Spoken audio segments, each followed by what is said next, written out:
My name is Hannah Calder, and I'm 28 years old. The morning my wedding started to come undone, the coffee didn't burn, the sky was a polite blue, and I almost convinced myself that the knot in my stomach was just hunger. Adrian said it started with a client. It always starts with a client. He's 26, a social media manager who speaks in metrics and moves in spotlights that aren't his, but reflect on him just enough to warm his skin. When Kira Vale hired him, he called it a level up. Kira is the kind of fitness influencer who can flex a smile into sponsorships. She has a voice that could sell rain to a drowning man. To Adrian, she wasn't a person. She was engagement. Research, he'd say, pulling on a cleaner t-shirt than he wore for me. Her brand is all about authenticity. I have to live in it. He started going to Kira's gym for work and then staying later for strategy. He started dressing differently too. Tighter tees, trend-forward fits, the kind of look that photographs well when the night clings to you like a filter. When I blink now, I can still see his closet shifting an inch at a time, like a tide I refuse to name. I'm a software developer. Code doesn't lie to you. If it fails, it does so bluntly, in a place you can read. People fail in cursive. They curve around the truth, making it a shape you can almost love. A week before everything snapped, he told me he'd be out late, reviewing content calendars. The phrase tasted like paper in my mouth. Text me when you head home, I said, because routines are little prayers you send to the future and hope it answers. He didn't text. By midnight, I was laying on my side, counting the glow of the router like it might tell me a story I preferred. At 2 a.m., his message arrived. Crashing at Nate's. We went late. See you tomorrow, hon. The relief was thin, stretched on a frame of doubt. Nate is the friend he always cites when a night grows too long to explain. In the morning, I called Nate. Light voice, casual tone, like I might forget his answer by lunch. Hey, did Adrian end up crashing with you? A pause, like a hiccup in a recording. No. Haven't seen him in a couple weeks. Everything okay? Yeah, I lied, because apparently we were all doing it. It's funny how one sentence can dent a day. I went to work. I wrote a function that handled exceptions with more mercy than I could manage for myself. At lunch, I scrolled past the interior of my own thoughts, trying not to press on the bruises. The story ping landed that afternoon. Adrian had tagged me. For a second, I prepared a polite smile, maybe a behind the scenes of Kira's new campaign, maybe a clip of him directing a shoot. Work stuff, harmless, necessary. I opened Instagram. It's a nice restaurant. White tablecloths, glassware that winks. Kira is angled into the frame, cheekbones catching light. Adrian is leaned in, as if the moment could not hold him unless he surrendered to it. His arm is around her. Her hand rests on that arm, familiar as habit. They look like a couple who just made a joke they'll remember for years. The caption was a single word, upgraded. Heart emojis like confetti. And my name, tagged neat and visible, like a receipt. I didn't blink. Something in me wouldn't allow it. I studied the pixels the way I study code. Structure first, then meaning. The background was all shine. The foreground was a confession. Somewhere between them was the life I thought I had, turned inside out. Phone screens are smaller than the rooms they wreck. My hands didn't shake. That surprised me. I hit screen record, then screenshot, then saved it to a folder that didn't exist 5 minutes ago but might as well have been built a year in advance. The problem with loving a man who believes every moment is content is that even your heartbreak comes watermarked. Adrian texted, as if choreographed by the same team who staged his smile. You see the story? Kira's wild. It's hype, babe. Not sorry, not context. Hype. I put the phone face down. The oak table hummed with the silence I gave it. My apartment was sunlit and patient. The fern by the window leaned toward November like hope. I heard a neighbor laugh through the wall and thought, for a very long second, that it was me. I picked up the phone and opened our messages. The thread was a timeline of 1,000 small kindnesses and 300 logistical arrangements. Rings, tastings, the venue with the high ceilings and kindness in the manager's eyes. Announcements drafted, deposits sent, lives aligned like two columns we kept reconciling. Everything neat until it wasn't. Call me when you can, he wrote next. Then a gray bubble of words I didn't tap to read. I refused to become the audience he wanted. I scrolled back to the story and watched it again with the sound off, because heartbreak has its own soundtrack, and I didn't want to drown. the way her shoulder brushed his as they leaned in, the way the waiter's arm blurred at the edge of the frame, movement without consent, witness without warning. The word upgraded sat there, stupid and efficient.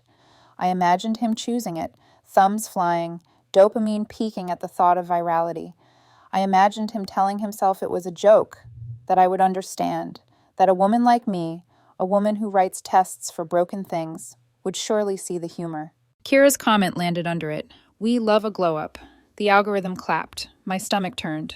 I called Amy, his sister, because sometimes the shortest path to clarity is through family. She didn't answer. I left nothing on the voicemail. I didn't trust my voice to carry only what needed carrying. There's a part of me, the practical part, the woman who reconciles budgets and composes emails before my morning shower, that wanted to text him, explain. But when you ask a magician to explain, he gives you another trick. I didn't want performance. I wanted proof. So I did what I do when code fails. I traced dependencies. I called the restaurant. Hi, I'm confirming a reservation for Kira Vale or Adrian Cole last night. The host's voice was warm. Yes, they were in the private courtyard. Beautiful night for it. I thanked him and hung up before the kindness in his tone could bruise me. The strangest thing about betrayal is how gentle the world can be around it. The mail still comes. The kettle still clicks. My neighbor asked if I could accept a package for 4B, and I answered, of course, and smiled, like my mouth had been rehearsing that shape without me. On my desk, a folder with every contract for our wedding waited with the patience of paper. Riverside House, the venue, had a cancellation policy that read human when I first saw it. In the event of good faith dissolution. I had skimmed that line then, certain of my future.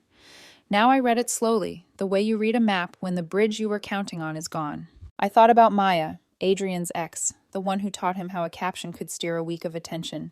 He used to roll his eyes when he mentioned her, like he'd outgrown the taste for gossip he still craved. The first time he told me about one of Maya's stunts, he laughed, then looked at my face, the way I didn't laugh, and said, "Don't worry, I'm not like that." He meant it. In that moment, he meant it with his whole chest. Meaning changes under lights. My thumb hovered over Tom's name, the lawyer friend who wrote me plain answers with the edges sanded down.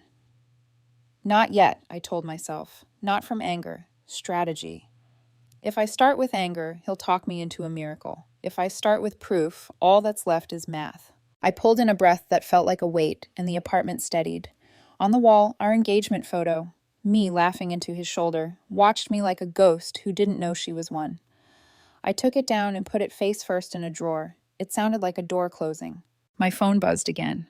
Adrian. Babe, seriously, it's just buzz. Kira says controversy boosts reach by 18 to 22%. We'll talk tonight. The way he said we'll talk told me he still believed this was a minor flare-up, a narrative beat he could manage, a dip in a roller coaster he'd already storyboarded. He forgot I wasn't a follower. I was the person he promised, publicly and privately, not to turn into content. I opened my notes app and titled a page Unbooking. I pasted the screen recording link and the screenshots. I jotted times, sources, the restaurant confirmation, the Nate call. I added a short line at the top. What belongs to me? The choice. There's a flavor of quiet that only comes once you stop explaining yourself to someone who profits from misunderstanding you. It flooded the room, cool and precise. On the counter, the kettle clicked again. I didn't get up. I didn't call him. I saved everything. Then I stood, stretched the ache from my ribs, and pulled our contracts from the folder. The paper felt heavier than yesterday, like it had absorbed all the words we didn't say. I stacked them, squared their corners, and reached for Tom's contact. Not to rage, to record, to begin. By late afternoon, the sun had turned the living room into a soft box. Evidence looks prettier in good light. It shouldn't. I called Tom. He answers like he's already halfway through the second paragraph of a solution. Hannah, what's up? I'm sending you a screen recording and a screenshot, I said. Adrian posted a story with his client, arms around each other. Caption said upgraded. He tagged me. Tom exhaled. No pity, just calibration. You're 3 months out from the wedding, right? Contracts signed? All of them. Venue, photographer, band, florist, catering. Also, he claimed he crashed at Nate's. Nate says he hasn't seen him in weeks. Okay. I'll keep this simple. Papers shuffled through the speaker. Most venues carve out language around good faith dissolution. If you can show unilateral abandonment of the relationship, especially publicly, you've got leverage. It won't erase every fee, but it can reduce the burn. What counts as proof? I asked, even though I already knew the answer. I wanted to hear it from someone who didn't love me. What you've sent is strong. Tagging you is the nail. Save all metadata. If any vendor pushes back, offer to share the screenshot. Don't lead with numbers. Lead with the breach. What about the apartment? The lease is joint. You can't snap your fingers and vanish, Tom said. But with cause, the landlord might let you replace your share. Document his admission if he texts anything dumb. Hannah, don't call Adrian to talk it out. Every word becomes mud for him to shape. Send neutral, logistical messages only if you have to. The call ended with the promise of an email and a short list. Save, notify, negotiate. The words sat on the counter like clean tools. I started with family, the way impact ripples out from a stone. Robert, his father, always picked up on the second ring. He has a voice like a porch, weathered, sturdy, somewhere to set your grief for a minute. Hannah, kiddo, everything okay? I'm texting you a picture, Robert. I heard my own calm and wondered who I was borrowing it from. Please open it before I say another word. A beat, the buzz of his phone, the rustle of an image opening. Then nothing, no breath, no throat clearing, just the sound of a man suspended between his son and the truth. What am I looking at? He asked finally. Adrian and his client, Kira. The caption reads, upgraded. He tagged me. Last night he told me he slept at Nate's. Nate says he didn't. Oh, Adrian. The disappointment in his voice was a slow bell tolling. Hannah, let me call him. I'm not asking you to fix him, I said. I'm letting you know why my next calls will be to vendors. I'm not blindsiding your family. You've always been fair, he said, voice cracking. We'll talk soon. I did not call his mother. There are kindnesses even in war. The venue was next. Riverside House had a front desk tone that made you feel like your wedding was their favorite puzzle. Jennifer answered. Riverside House. Jennifer speaking.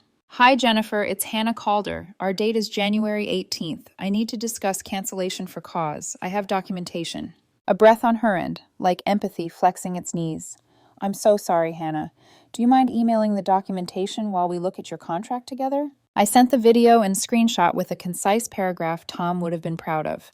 While the file whooshed off, I pictured the ballroom, the chandelier like a sleeping constellation, the courtyard strung with lights we picked, because they made even an empty table look like a secret. I had loved that place. Jennifer returned with carefully arranged words.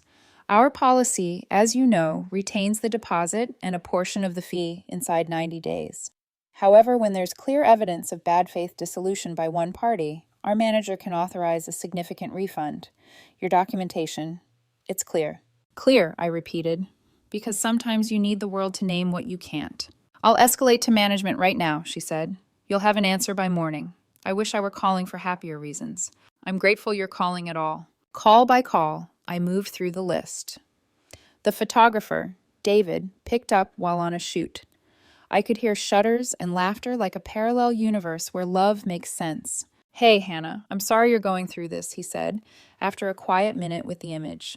We've got a clause for this kind of thing.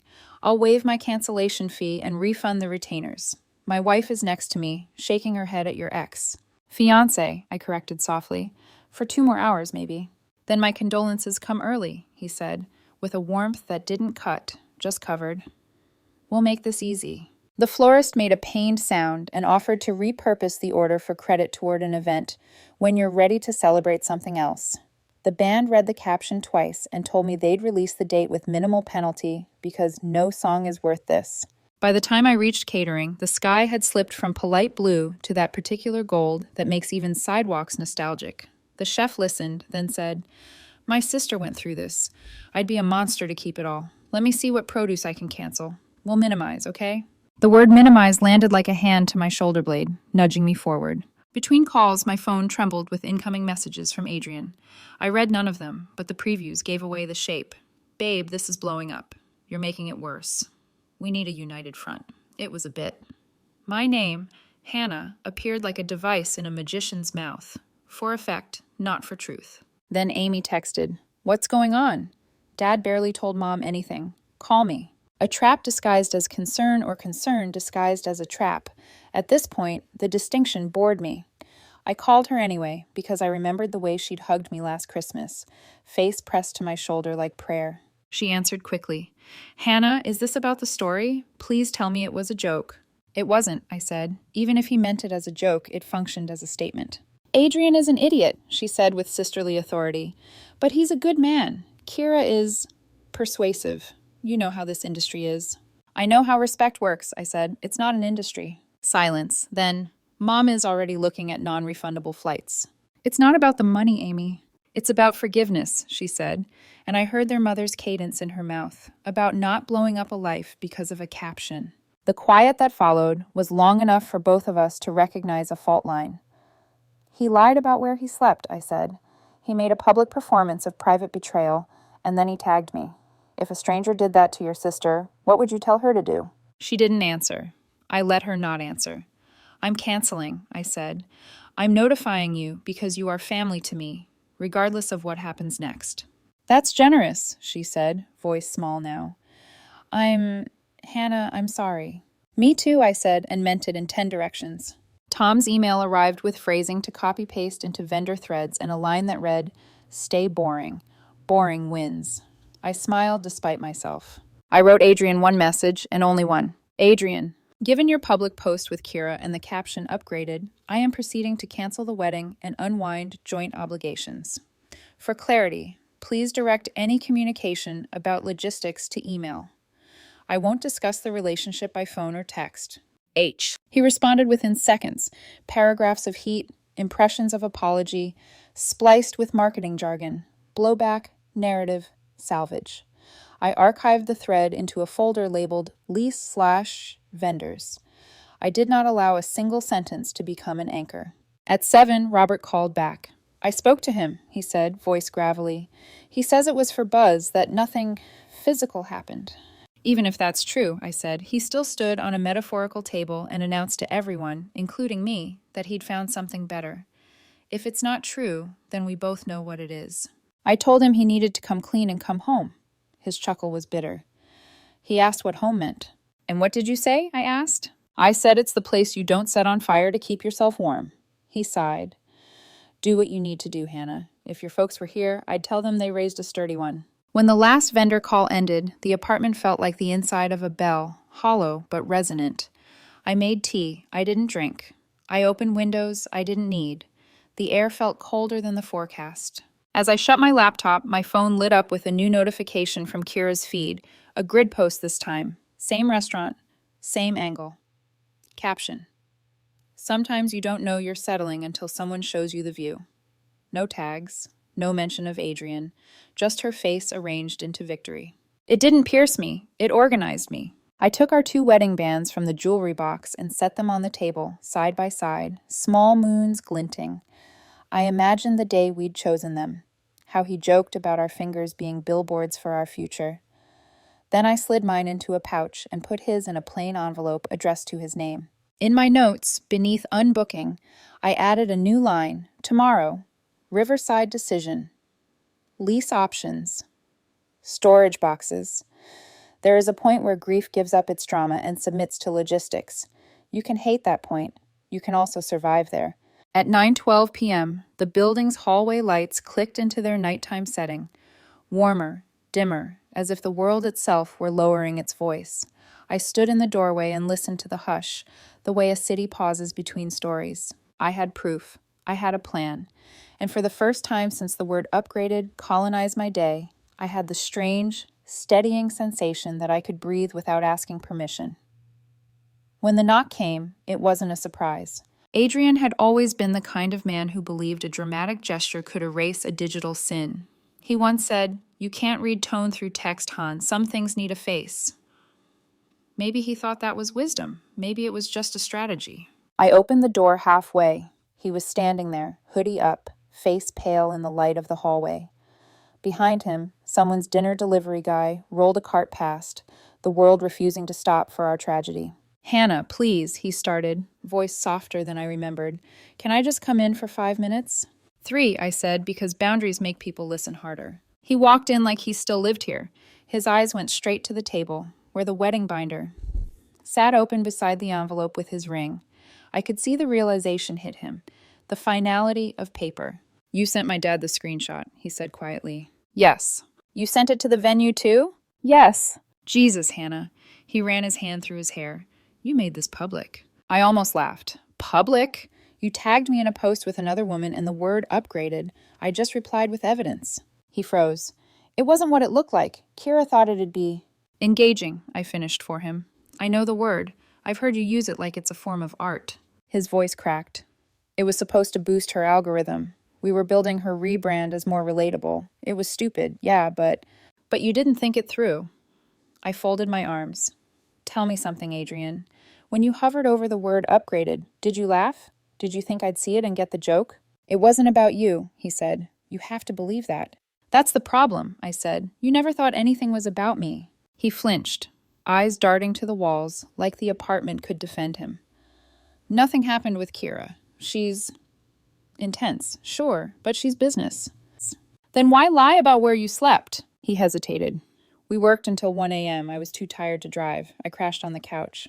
Which couch? His silence was an answer that even the best lawyer couldn't redact. When he finally spoke, his tone turned pleading. It was one night, Hannah. One mistake. I'll delete the post, apologize publicly, whatever you want. I can fix this. You can't fix something by repainting it. I looked him dead in the eye. You built your entire job on selling people fake authenticity. And the one time life asked you to be real, you went viral instead. He sat down on the edge of the couch we'd picked together, the one that had outlasted 2 apartments and a pandemic. He buried his face in his hands. You're really done, huh? I'm not done, I said. We are. There's a difference. He nodded slowly. I never thought you'd be the one to give up. I smiled, tired but firm. I didn't give up. I just stopped pretending we were the story you wanted to sell. He left without another word. The elevator dinged 3 times before closing, a small metallic heartbeat fading down the hall. The next morning, Riverside House called. Jennifer's tone was different this time, business, but with a kindness threaded through. Ms. Calder, our management reviewed your documentation. Given the clear evidence of bad faith dissolution, we can refund 75% of your payments. 75%. Not bad for a relationship bankruptcy. I thanked her, even though what I wanted to say was thank you for confirming I wasn't crazy. By noon, David the photographer emailed me a simple note. Full refund processed. And for what it's worth, good for you for walking away. David. I forwarded it to Tom with the subject line, proof that humanity still exists. He replied within 2 minutes. Keep every email, even the nice ones. Paper trails aren't about trust. They're about closure. That night, the text from Amy started again. Amy. Hannah, please call me. Adrian's a mess. Amy. He said you're ruining his career. Amy. He's talking about suing for defamation if you don't take the story down. I sighed, then typed a reply that could have been drafted by my therapist. Hannah, I haven't said a word publicly. He posted it himself. Actions have consequences. She didn't answer for an hour. Then, Amy.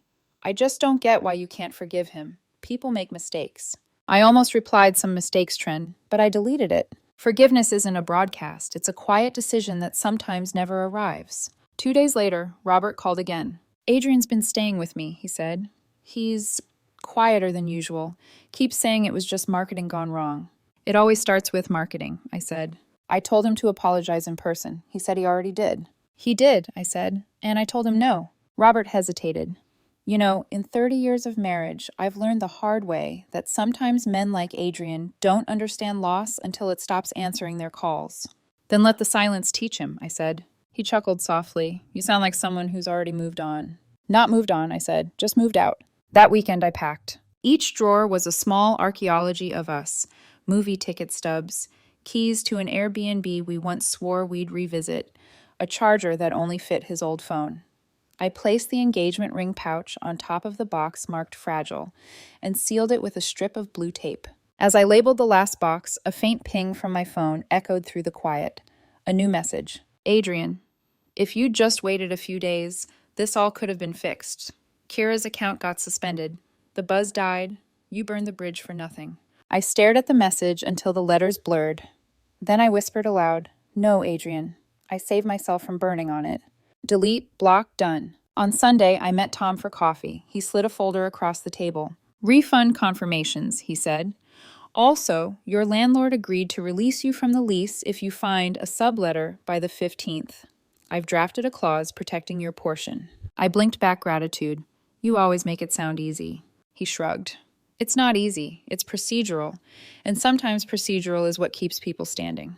He hesitated, studying me. You're calmer than I expected. Maybe because I'm finally acting, not reacting. Tom smiled faintly. Then you're already winning. That night, I sat in the half-empty apartment. The city outside hummed with people who hadn't learned my lesson yet. I opened my laptop and looked at the wedding spreadsheet, the tabs labeled guest list, budget, playlist. I deleted each one, slow and deliberate, like closing old wounds. In the final tab labeled notes, I typed a single sentence. Not everything unbooked is lost. And for the first time in weeks, I believed it. The following week moved in strange rhythm, part grief, part administration. There's no chapter in engagement planning for undoing everything you built together. Monday morning, I sat at my kitchen counter, now half empty, and opened a fresh spreadsheet. Not wedding budget anymore, just exit plan. Columns for vendor, refund, status. If love is chaos, spreadsheets are my closure. One by one, the confirmations arrived. The florist offered 50%. The band waived their cancellation fee entirely. A small mercy in a loud world. The caterer sent an apology note long enough to make me cry.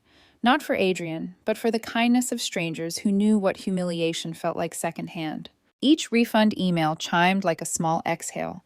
Each new line in the sheet made the world make a little more sense. Then came the call from Jennifer at Riverside House. Ms. Calder, just letting you know your refund's been processed, she said. 75% as promised. And Hannah, off the record, I saw that post. You made the right call. You deserve better press than what he gave you. Better press. Funny how even empathy sounds like marketing now. Thank you, I said and meant it. Later that day, I stood in the apartment, surrounded by boxes marked keep, donate, and his. The silence was so complete it felt like a sound I could touch. The photo frames were still up. Our trip to Seattle, our first Christmas, a blurry selfie from a stormy beach where the wind made us laugh too hard to look good. All proof that happiness can be true in one moment and a lie in the next. I took each frame down and turned it face first against the wall. No anger, just endings. As I packed, I found a folded letter inside one of my sweaters, a draft of my wedding vows. It started with, Adrian, you were my calm in the storm. I almost laughed. Then I tore it once, twice, and let the pieces fall into the recycling bin like paper snow. Some promises are biodegradable. That night, I met Marcus, a mutual friend who had kept a respectful distance during the chaos. He looked at me across the cafe table with the kind of careful silence that only real friends manage. You look different, he said finally. Lighter? Sharper, he corrected, like someone who stopped apologizing for her boundaries. I'm getting used to my own company again, I said, stirring my coffee. It's quieter, but it's honest. He nodded, then slid a small envelope toward me. I went to the office today. Guess who didn't show up? I raised a brow. Adrian. He took a leave of absence. And Kira, well, she's rebranding as independent. Her agency dropped her after the post backlash. I blinked. Backlash? Oh yeah, he said. Apparently some sponsors pulled out. The caption was considered unprofessional, especially since it involved someone engaged. The internet turned fast. There was a grim, poetic satisfaction in hearing that. I didn't celebrate it, but I didn't mourn it either. Karma, it seemed, had better timing than I did. When I got home that evening, my phone buzzed with a text from an unknown number. Unknown. Hannah, it's Kira. I just wanted to say I'm sorry. I didn't think that post would ruin anything. I thought it was just business. I guess I was wrong. I stared at the message for a long time. Then I typed, Hannah, you weren't wrong about it being business. You just forgot other people were human. I blocked her after that. Not out of rage, just peacekeeping. 2 days later, I met with a therapist named Dr. Lynn, recommended by Tom. Her office smelled like eucalyptus and soft paper. Tell me, she said gently, what made you decide to call off the wedding instead of trying to fix it? Because fixing it would mean pretending it wasn't broken, I said. And pretending is what got us here. She smiled slightly, jotting a note. That's insight most people take years to find. I don't feel insightful, I admitted. I feel hollow, efficient. Hollow isn't bad, she said. It's just space where something new will live later. right now, you're creating room. Room for what? For peace, she said simply. I left her office lighter than I'd entered. And that night, I realized I hadn't checked Adrian's social media in over a week. Progress, I decided, sometimes looks like forgetting to stalk the past. By Friday, I had moved the last box to storage. The apartment was empty, but sunlit, a clean slate where even the echoes felt respectful. Before locking the door for the final time, I looked around one last time and whispered, "Goodbye, future that never happened."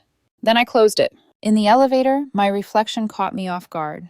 I didn't look like someone who'd been left. I looked like someone who'd chosen to leave. The next morning, I opened my phone and saw a new email from the venue, a refund confirmation. At the bottom of the receipt, a line read, "Event status unbooked." It felt like punctuation, sharp, clean, and final. I screenshotted it and saved it in the same folder as the evidence, the folder that started all this. Then I renamed it from Unbooking to Rebuilding. Because maybe that's what healing really is, just a series of renamed folders inside your heart. 3 weeks later, the world had stopped asking about the wedding. The silence was a kind of mercy. The apartment lease had been transferred, the deposits refunded, and my calendar was clean, eerily clean. No fittings, no tastings, no countdowns, just open space. For the first time in months, I woke up without an alarm. The sunlight fell across my desk, soft and undeserving of the old memories it touched. My laptop sat closed. No emails from vendors, no notifications from Adrian, no digital ghosts trying to reattach themselves to my peace. I made coffee. Real, slow coffee, the kind you pour like a ritual, not a routine. And for once, I didn't check my phone while it brewed. When I finally did, I saw one unread message request. Adrian Cole. "Hannah, I know you probably hate me. I just wanted you to know that I lost the Kira contract." She said the whole thing was a mistake. I've been suspended from work for unprofessional conduct. Everyone thinks I'm toxic now. I'm sorry for everything. I wish I could undo it. I read it twice. The words were flat, remorse typed through consequence, not clarity. He wasn't really apologizing. He was reporting his downfall. I didn't reply. Some stories don't need an ending. They just need to stop echoing. I archived the message and moved it to a folder titled Closed Cases. At work, my manager asked if I'd consider taking lead on a new project. "Big client," she said. "More hours, more pay. You sure you're ready?" I smiled. "I think I've been ready for a while." She grinned. "That's the spirit, Calder. Let's get you upgraded."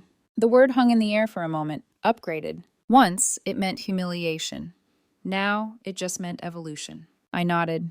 "Yeah," I said quietly. "Let's." That evening, I stopped by a local bookstore I used to love before all this began.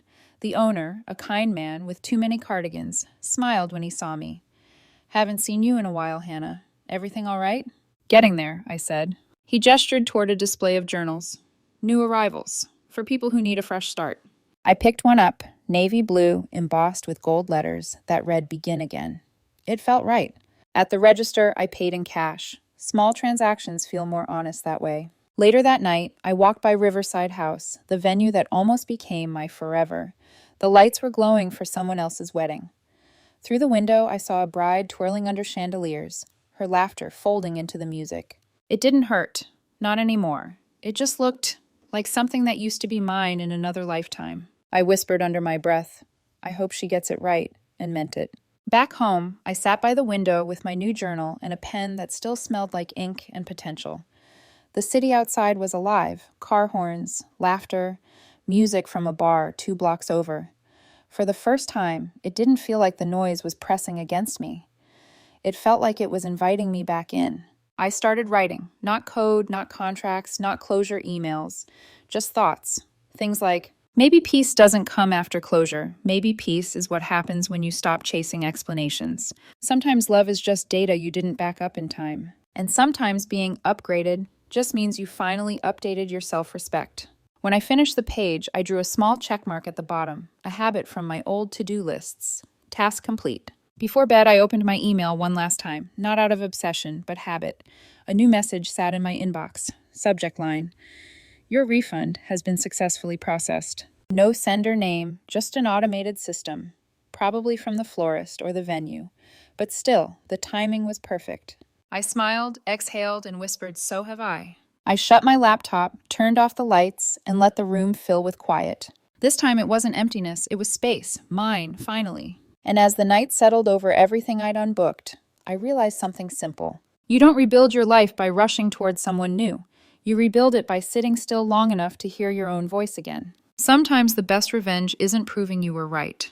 It's proving you've moved on without needing to be seen. Because when someone makes your love a headline, the most powerful thing you can do is become the quiet they can't monetize.